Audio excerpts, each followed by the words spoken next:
Kaya nasaan. So, gamit kong page corrector is from PLK Cosmetics. Ganun lang yun. So, hayaan muna natin mag-sit yung page corrector natin. Gagawin muna natin yung brows. So, gamit ko itong O2O na brow cream. So, dual na siya. Meron siyang brow cream and yung brow wax. Linisan muna natin yung paligid ng brows natin using concealer.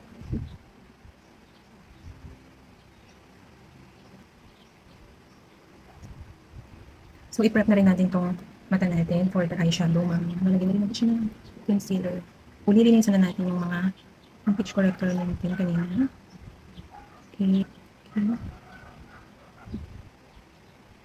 So, I have a textured skin, kaya kailangan very gentle tayo sa lahat. Yan. So, pag-apply ng mga makeup natin. Kasi madaling mag-cake yung aking makeup pag hindi siya maayos na blend. After the corrector, pinasok ko na rin itong aking nilagay na concealer kanina. For our foundation, I'll be using this Maybelline Lumimatte. Tawagin ko lang siya dito. Ito, John Blush. Or sa skin mo. It means yung... And then I'll be using this tissue na puff. Yan.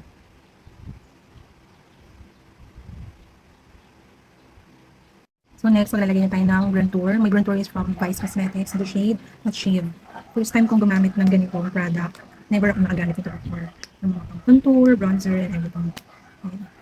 So please, bear with me. Okay, huwag niyo akong i-judge on how I put my Gruntour. Hindi ko alam kung tama ba itong ginagawa ko. Okay, lagay din tayo dyan. Kailangan natin lagay ko. So, ang ganda nito. Dual siya. Ito yung product, yung Gruntour, and ito naman yung brush niya. Cute, yan. So, hindi akong i-judge sa Gruntour ko. Because it's my first time to do this. Never naging included to sa mga makeup routine ko. I'm open for suggestions na. Hindi ko siya ma-blend ang maayos. Kitang-kita pa din yung so halatang nag-Gruntour tayo. Ngayon halata siya, diba? Nakaka-stress. Makanya na tayo magmukhang bebot nito. Tapos yung mga pinagagawa ko nito. Nalagyan na lang ako concealer here. Under yung turong here. Kasi sobrang umitim siya. Okay naman. Halata pa rin siya.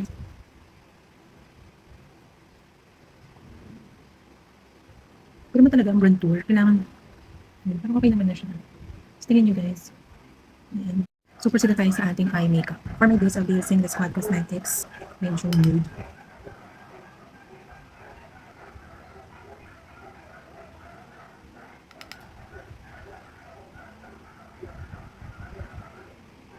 Ingay na mga paso na yun. I think pwede na tong eyeshadow na to. Hindi ko alam kasi gusto ko mag-experiment pero baka mamaya is pumangit lang. Pwede na akong eye palette from BLK. So, meron siyang eyeshadow dito. Ito yung cream. Ito yung powder. Tapos mga highlighters to. Please. Sige, anong bukon ko dito? Ito na lang. Parang kakulay niya lang yun. Lagay ko siya here. Somewhere here. I-blend lang natin sila maayos. Tamang mag-try. Ngayon talaga pag beginner ka sa makeup, parang wala nang sheen.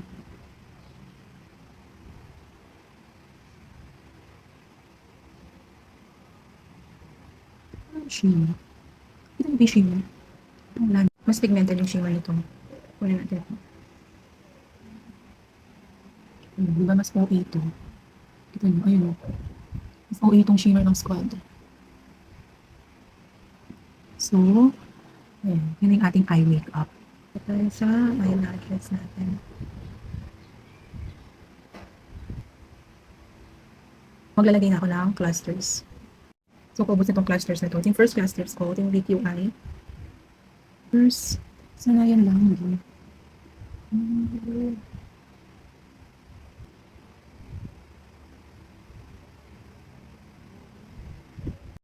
So, ayan. Nalagyan ko na yung isa kong mata.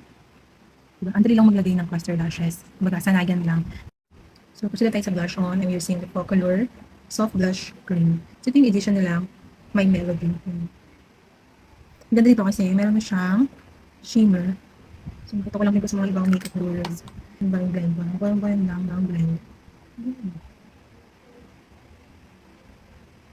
Hindi din siya masyadong halata. Okay.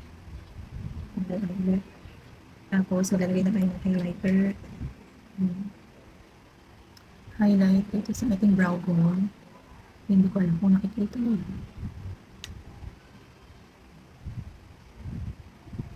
Brush lang natin itong concealer. Taas.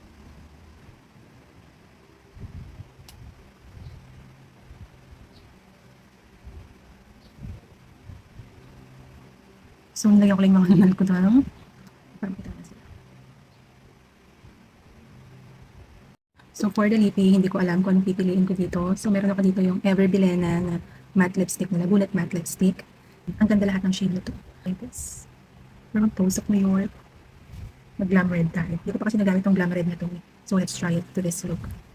Let's watch muna natin siya.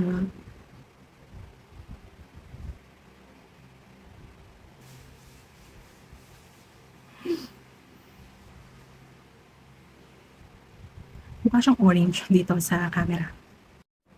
I think hindi to yung perfect lipstick natin for the bebot look. Papalitan natin siya. So, dito tayo sa Toast of New York.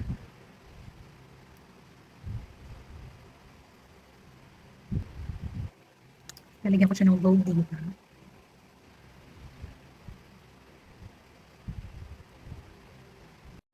So, ayan. Pinalitan ko yung ilaw. Sa ilaw lang pala yun. Pero mas gusto ko na itong lipstick na to. Kaya sa una kanina. Mas okay na siya.